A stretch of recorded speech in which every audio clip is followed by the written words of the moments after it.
Hola hermanos, el día de hoy 5 de julio del 2023 es miércoles de la 13ª semana del tiempo ordinario. Bueno, vamos a la mitad de la semana 13 de este tiempo durante el año. Hoy es día de San Antonio María Zaccaria. Algunos dicen Zacaría. Bueno, vamos, el término como es de Cremona, es italiano, vamos, entonces por lo tanto es Zaccaria, pero bueno, igual, no se preocupen ustedes, da igual. Antonio María Zaccaria, el fundador de los padres barnabitas, interesantísimo la reforma de los barnabitas. Él nace en Cremona en el año 1502. Su papá se llamaba Antonio, o Lázaro, perdón, su mamá era la que se llamaba Antonieta y su papá se llamaba Lázaro. Su papá muere cuando él es muy pequeño, todavía estaba de meses, y su mamá, en lugar de casarse, porque tenía muchas oportunidades, porque era una mujer de alcurnia y además decide consagrarse a la educación de su hijo, y ella es la que le transmite la fe de una manera extraordinaria. A los 15 años él se va para Pavía. Allá en Pavía él empieza a realizar estudios, de filosofía, de lenguas clásicas, decide irse a Padua en 1500, más o menos 1519, 1520, y se va para allá a estudiar medicina, porque se da cuenta de la necesidad que hay. Pero bueno, estando en el estudio, y se doctora, en 1524 ya es doctor, y resulta ser que se da cuenta que el Señor lo está llamando a otra cosa, y entonces empieza a estudiar para sacerdote, claro, con todos los estudios. Ya a los 26 años es ordenado sacerdote en 1528.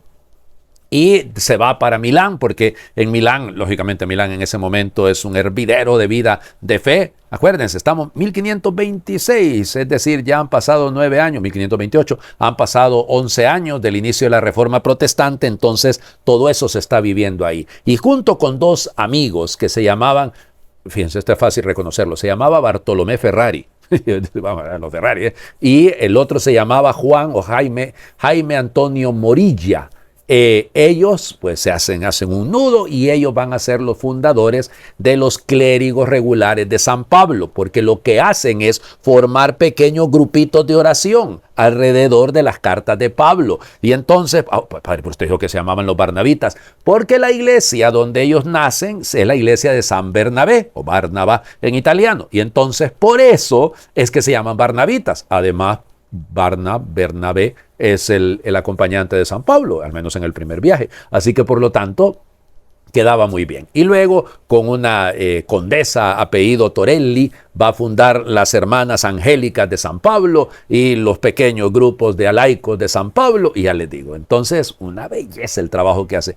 Murió jovencísimo, Van a decir algunos que tienen 15 años, que va a estar joven, pero él murió joven, a los 36 años, hasta los 37 años, muere un 5 de julio de 1539. Bueno, ya les digo, pero el trabajo de él, ellos son de los primeros, los barnabitas, son de las primeras congregaciones de este corte, que no son religiosos en el estilo de los monjes, y por eso son tan importantes. No, bueno, va a morir, fíjense, muere en Cremona. De hecho, va a morir en su propia ciudad. Fue beatificado en 1890 y fue canonizado 7 años más tarde por el mismo Papa León XIII. Bueno, vamos. Yo he conocido a algunos de los barnabitas. Son gente muy, muy interesante. Tuve un profesor barnabita cuando estaba haciendo el doctorado allá en la Gregoriana y, ay Dios mío, un cerebro y una visión de la iglesia extraordinario. Herencia de los santos, siempre es así. Bueno, vamos a las lecturas del día de hoy. Siempre el libro del Génesis, capítulo 21, versículo 5, y luego nos saltamos del 8 al 20. Abraham tenía 100 años cuando nació su hijo Isaac. Creció el niño y lo destetaron. Ese día Abraham dio un gran banquete. Sara vio jugando a su hijo Isaac, con su hijo Isaac, al hijo que Agar, la egipcia, le había dado a Abraham, y le dijo a este: despide a esa esclava y a su hijo, pues el hijo de esa esclava no va a compartir la herencia con mi hijo Isaac.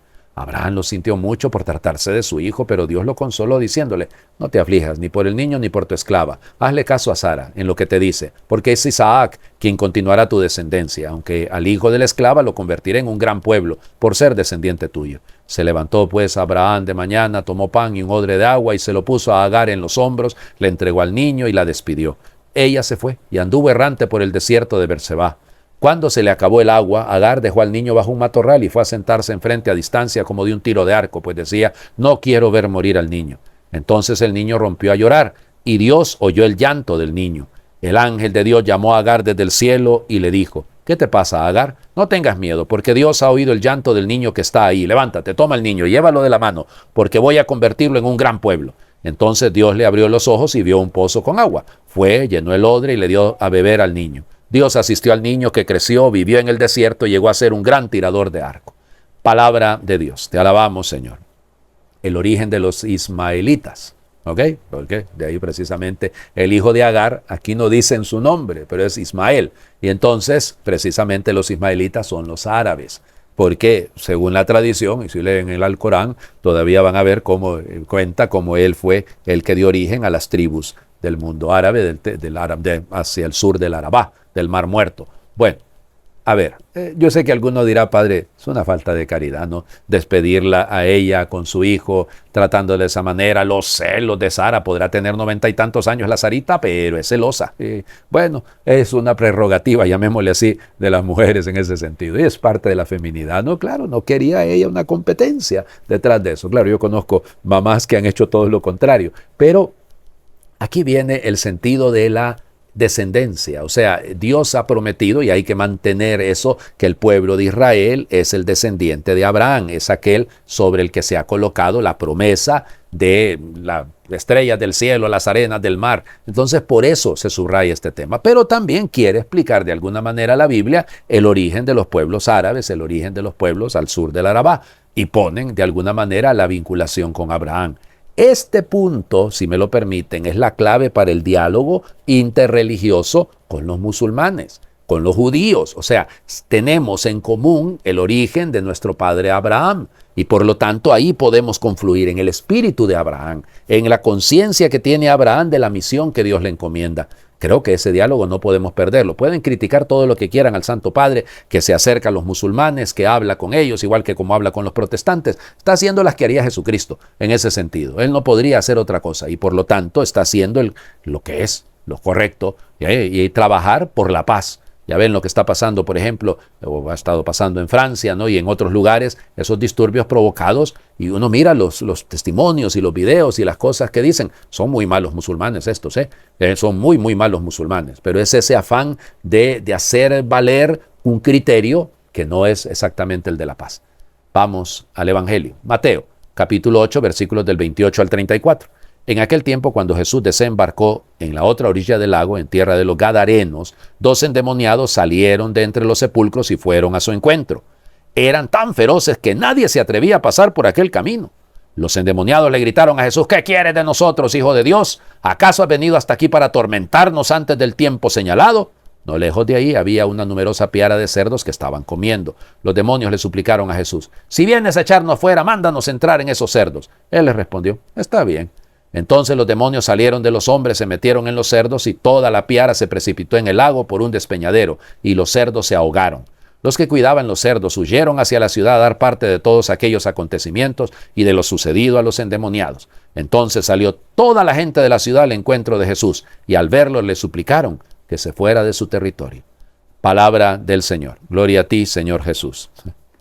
Expulsan al Señor Jesús, lo sacan de su territorio, nos dice ahí, todo porque el Señor Jesús tenía que haber aprendido: métase con el santo, pero no con la limosna.